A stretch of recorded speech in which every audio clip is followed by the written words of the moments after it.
My name is Jasmine Scott, and I've been coming to Victory for over a year now. Growing up, I would go to church with my aunt a lot on Sundays, and I'd go to Sunday school. And then I kind of drifted away after a while. And then my dad had his heart attack in 2016, and it was very hard on us. I was only in 5th grade, so it was to the point where I didn't know what was going on.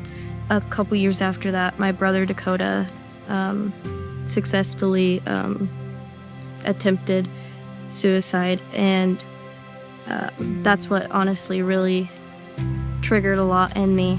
My last moments with my brother was the night before he left.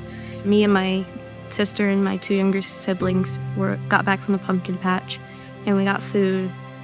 And it's kind of like every other sibling. We're a big family, so when he snatched my food, I yelled I hated him.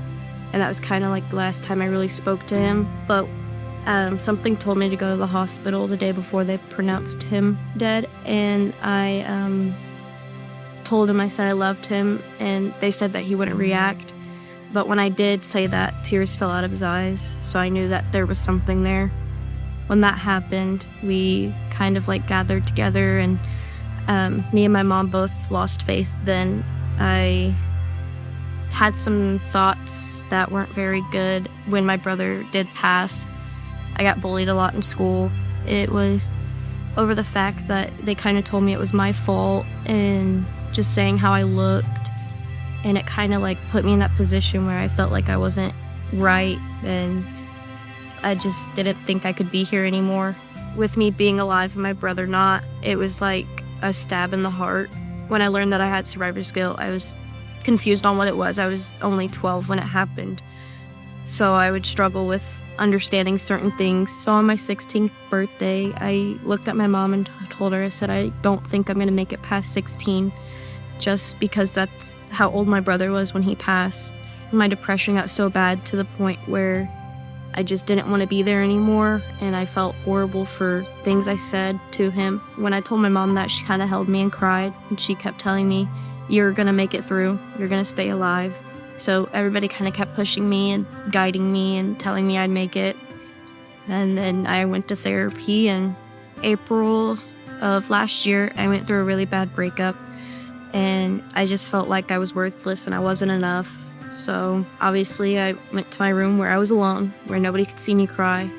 And I sat there and I had my thoughts, and when I turned, I heard something fall, and it was my Bible, and it opened up to a verse.